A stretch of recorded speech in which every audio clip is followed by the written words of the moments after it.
Officer Norman, thank you so much for sitting down and spending time with us. Recently, you made a big announcement. Tell us about that.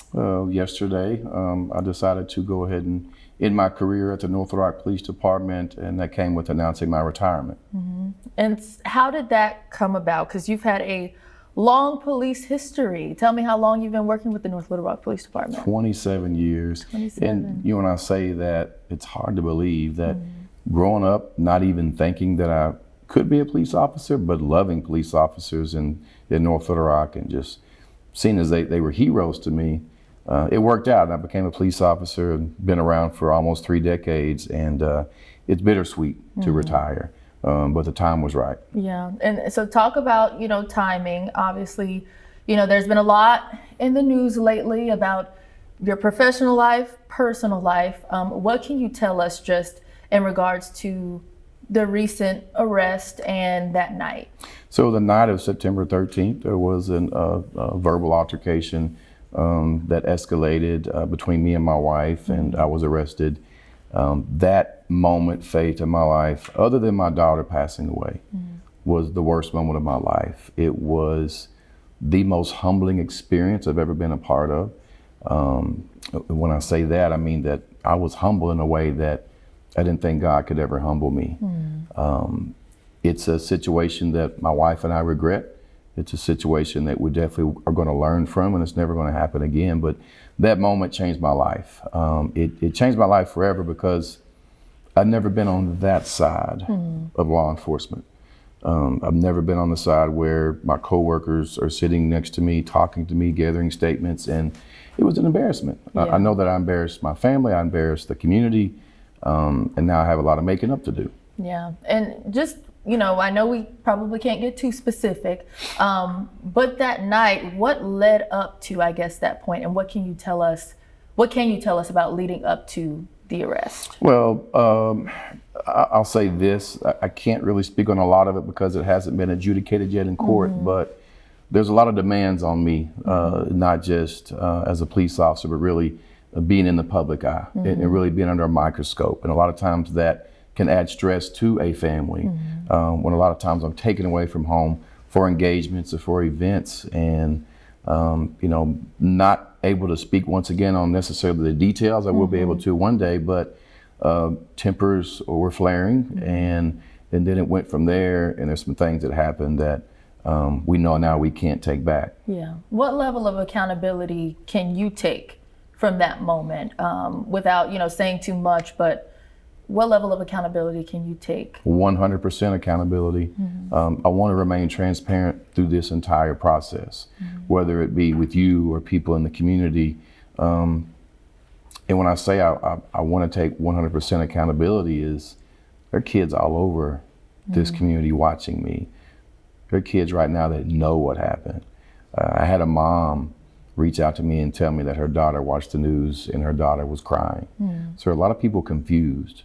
So I want to go out and I want to redeem myself now, not as a police officer, but as a civilian. Yeah. And, for 27 years, I've kind of had the crutch of a police department to go out and kind of gain the trust. But now I want to go out and do it as a retired police officer, but more so as just a human being, a humanitarian that it's been in my blood since I was a teenager to go out and make a difference, even if it's just one person, but to do my part in changing this world. And I will not stop doing that. Yeah, and we're going to talk about the future and what you have in store for sure.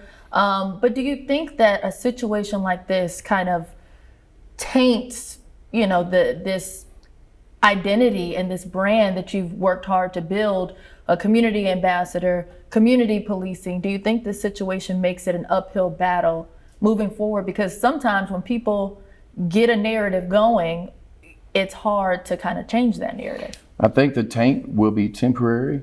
The narrative that some people are going with now, my heart, my passion, my community service, it's going to trump that narrative. There'll be a time when people forget about this, and my work in the community is going to take over any narrative that people have. And is this something that has happened for the first time, or is this kind of, marriages are difficult, relationships are difficult. You know, nobody has it perfect. But is this something that this happened for the first time and you're like, how did we end up here? It was the first time that it reached that level. And once again, you know, there are times that I wish I wasn't so well known, because when you're as well known as I am, even in the small community as North Little Rock, there are a lot of demands, and those demands don't come from my family. Those demands come from people in the community that need me. They're used to having me at their expense. And I'll be one of the first to say today that I could do a lot better of a job spending more time at home. Yeah. My passion is in the community, but I also have a family. And sometimes when you're a public service servant, you have, at least with me, it is a balance. And one thing can lead to another, and things happen. And I would say that what happened on the night of September the 13th, it reached a limit and a level that, you know, kind of like if you drop a Coke can and you open it up, it just spews everywhere. And that's what happened. And it's unfortunate. The police did not have to be called. Once the police come into your home, and I know this with being a police officer, it changes the dynamics. Yeah. And police officers have a job that they have to do.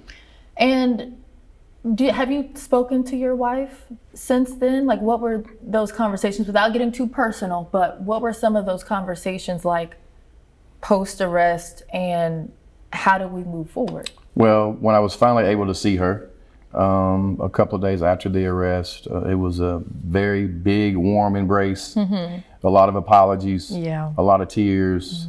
And we know that we, at times, have taken our marriage for granted. And we've taken our love for granted. And moments like this will, at least for us, really wake you up and make you realize that your life can change in a matter of seconds. My life changed in a matter of seconds, and not of September the 13th. I would never, ever have thought that I would be on the other end of being booked in a jail and people recognizing me. It was embarrassing. I'll be totally honest with you, Faith. But it's a chance for us to grow as a couple, and it's also a chance for me. I know people are disappointed in me. Regardless if the incident was right or wrong or indifferent, I know people right now are looking at me different. And I want to show them that the Tommy Norman that they've known in the community for almost 30 years, I'm the same person, but I have had a bump in the road. And it's something that I owe it to the community to go out and prove to them that I haven't changed. Don't judge me by one mistake. So reconciliation and moving forward as a couple with your wife is what you hope to do. We're already in the process of doing that. And I know that, you know, I stay on social media like you, and there have been so many narratives, so many rumors, sometimes negative things that they've said about you both on social media.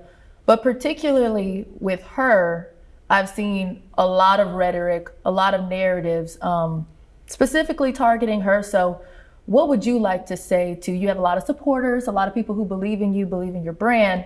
What do you want to say to them in regards of how they're approaching the situation, and specifically approaching your wife? Well, she received death threats.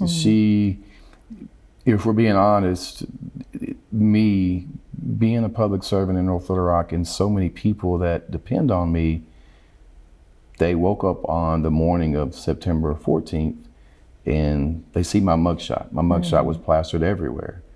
That shocked the world. And the person behind that was me.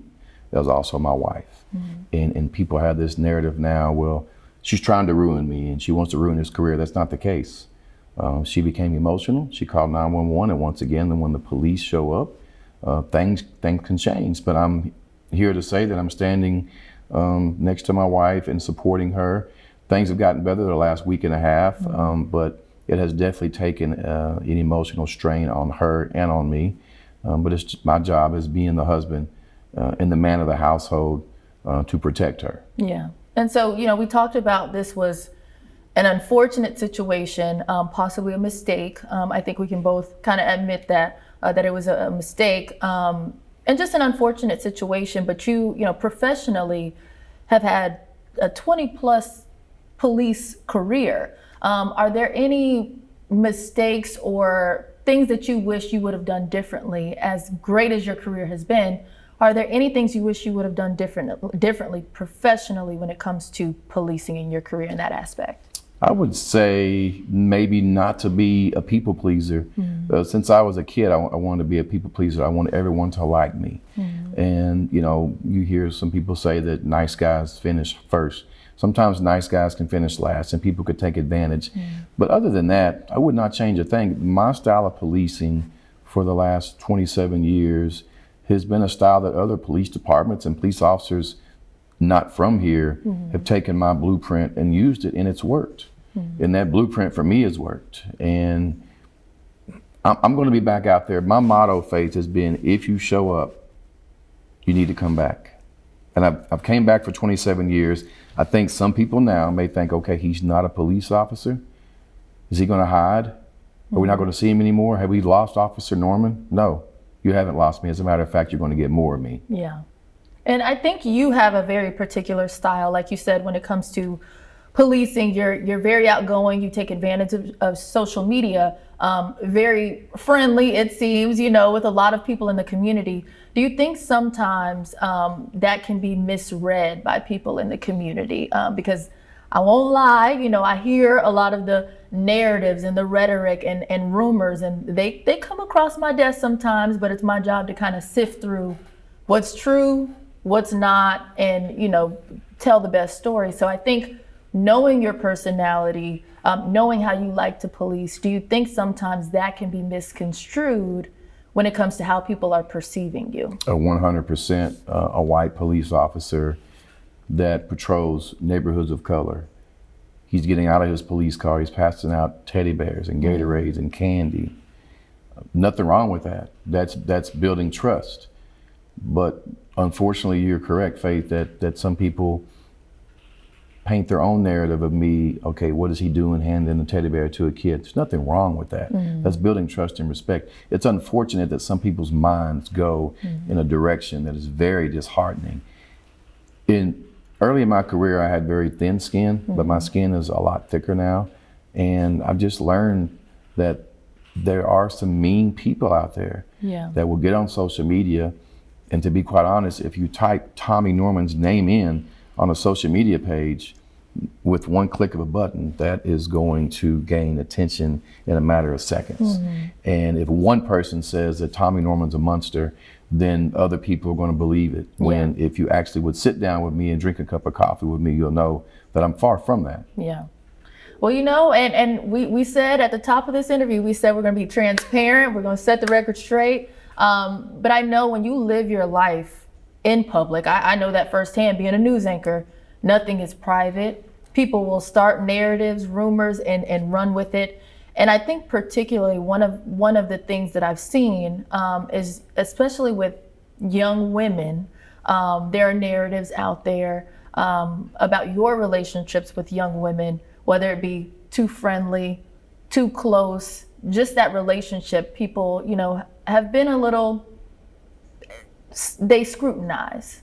So how would you like to address some of those narratives and some of those rumors, specifically when it comes to younger women and sometimes what people have to say? So I've helped a lot of young women, young single moms and their kids, and I've heard it for many, many years. Officer Norman is helping this young mom, but there's more going on. And it's kind of like darned if you do and darned if you don't. You know, to the rumors out there that people have been hearing, none of them are true. There's no way I could make someone's mind up if they are determined that I'm out there displaying inappropriate behavior with members of the community. And once again, some of the rumors people believe and people run with it. Yeah. And I'm going to continue to help out. It could be a young mom, a young dad. It could be a family of 5. It could be a senior citizen that needs a TV. That's just what runs through my DNA, is to help people. Maybe now that I'm not a police officer, maybe the attention won't be on me as much, and I would probably think that that's probably the case, because once you're a police officer, you are held to a higher standard, and you know you're expected to make the right decision every time, although that's not always the case. Yeah. And I guess moving forward, you've announced your retirement. Do you think you would have retired had this incident not transpired? Not until next August. So next August, I would have 28 years of service. And with our retirement system, at 28 years of service, you would get your retirement. See, I thought it was 30. No, I it's thought 28. it was 30. 28. Okay, because I was like, it's a little early. Right. But, So yeah. 10 months early. Okay. And I broke it down. I'm losing $85 a week by retiring early. But let me say this, Faith, is that you cannot put a price tag on peace. And enough was enough. There will be a big blessing in disguise. I don't know what that is, and there's going to be a silver lining, but I just feel really something big is going to happen with me. Maybe I'll get to go out and speak now more across. I've been speaking across the United States since, the Mike Brown and Ferguson, Missouri, and Freddie Gray, Eric Garner. I've been able to go out and talk to other communities about how my policing has worked.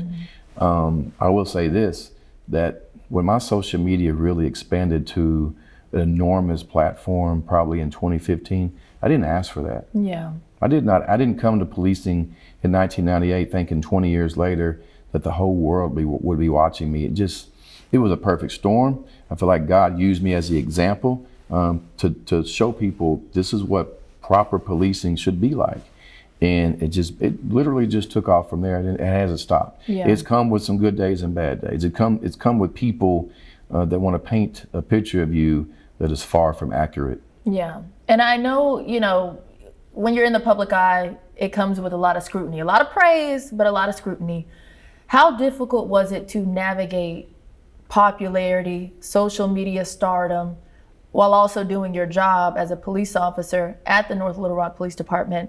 Were they overall very supportive of the brand and identity that you've built? Or was it kind of a hard relationship to navigate? Well, it was groundbreaking for everyone at the police department because when the rapper The Game started the GoFund, for me, I remember it was on a Sunday, and that's when word got out. And then on Monday morning, a lieutenant had called me and said, "We need you to come in here. You're off the rest of the week because you got to do interviews." There were people, there's a rapper that's rapped about anti-police, and then he starts a GoFund to be able to fill up my trunk with toys and snacks or whatever, and that's when it took off. So it was groundbreaking for the department. We were receiving hundreds and hundreds of packages at once and nowhere to put the packages. We ran out of room. And so I think it was hard for my supervisors for me to navigate through that because it's never happened before. Yeah. And were they mostly supportive when it was time to walk away, when you announced? Because policing is a brotherhood. It really is. I'm sure you have people that you've worked with for years who were probably shedding some tears, sad to see you go. So what was that overall response when you announced from people that you worked with? So I've always had a small circle in life. Even before I became a police officer, my circle has always been small. My circle remains small at the police department. There is a brotherhood and a sisterhood. Don't get me wrong. The camaraderie is what I'm going to miss the most. But it was time to go. It was time to step away. The attention that I received the last several years is going to come with jealousy. It's going to come with people that want to see you fail, and that's sometimes the case even with people that you work with every day, although they may not want to admit it. But when you receive that much popularity and that much attention, some people honestly feel like that's not right. Go out and be a police officer. I was told once that I was a social worker wearing a bulletproof vest, and initially that offended me. But as time went on, I thought to myself, I am a social worker wearing a bulletproof vest. We all are. Yeah. You're going to play the role of a social worker at some point. Yeah. And so moving forward, I mean, what do you want people to understand about your policing, your particular style, and what that looks like moving forward, hanging up the vest, hanging up the uniform? Where does Tommy go from here? He goes from a bulletproof vest to a Jordan hoodie. A Jordan hoodie! My blueprint remains the same, but guess what? My blueprint now is that of one who, I'm a civilian now. I'm not a police officer anymore, but my passion and my mission, it stays the same. Yeah. I've got to prove to myself. It's a personal challenge, first and foremost, and then I have to prove to other people. One of the things that I have comfort in is when most people saw me out in the community, I was wearing something like this. Mm-hmm. I even made a post one day. How many people still know that I'm a police officer? How many people still remember I'm a police officer? And some people responded with, you know what? We actually forgot. And I like that answer. Yeah. Because now I'm not a police officer. Mm-hmm. My badge has never been my identifier. It's always been my heart. Yeah.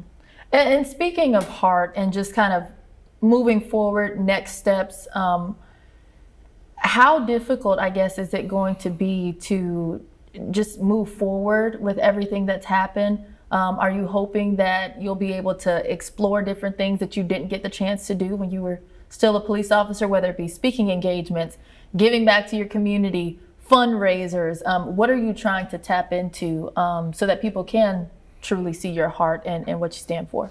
So, boots on the ground. My boots are going to be on the ground. My boots are on the ground 3 hours after I retired. Mm-hmm. I was out in the community. So first and foremost, I'm going to be out there every day. I can be out there more now. There are opportunities for me to go around the United States and speak because of scheduling restrictions at work where I couldn't take off. Now I don't have to worry about that. I'm going to look into some content creating, being a content creator, and really meet more people where they are. As a police officer, a lot of times you get sent from call to call, and some days you can't talk to anyone because you're so busy, and some days I've had the opportunity. But once again, when that shift ended for me, the giving didn't stop. And although I am retired now, my passion, you would think after 27 years that, okay, he's tired, he's burnt out, but it's a rebranding, and it's kind of like a new life for me. Mm-hmm. Now, do you, as you move forward, are you going to navigate things a little differently when it comes to maybe keeping things a little closer to the vest, whether it be social media, being a little more private, being a little reserved with considering everything that's happened? Or are you like, this doesn't change anything, I'm moving forward, I'm still going to put my life out there, I'm still going to allow people in? Because it can come with good and the bad when you allow people into your life like that. So how do you navigate things moving forward with allowing people in? Will you still do it? Well, I'll give you an example. The recent arrest and then my retirement. I could have kept that quiet, but I've always been a person that's been totally transparent. So to answer your question, no, nothing is going to change. Mm-hmm. I'm still going to show the raw, real side of community now, and people that the world just forgets about. There are a lot of families that I've met and became friends with that nobody have talked to, and I've given those people a voice. So if I change what I've been doing, that's what's worked. If it's not broke, don't fix it. So no, I'm still going to be out there helping people, young and old, the people that God leads me to. I will be more careful about people that I trust. Yeah. And I've gotten better at that, but no, nothing changes for me. It's a new day for me. It's a new day. It's a new beginning. A new chapter of my life, and in this chapter will probably want to be one of the most intriguing chapters of my life ever. Okay, well, and what do you want people, lastly, Officer Norman, do they still refer to you as that? Is it Tommy now? How would you like people to refer to you now? I have a feeling that after 27 years and hearing Officer Norman multiple times, it's like if a coach retires. Yeah. I don't know if you'll ever stop being Officer Norman. No, I think it's going to be Officer Norman until I take my last breath. And it would make me feel good knowing that, hey, I'm still, but you can call me Tommy, you can call me Mr. Norman. Any of that's fine with me. Okay, sounds good. Well, thank you, Officer Norman, for being here with us today. We really appreciate it.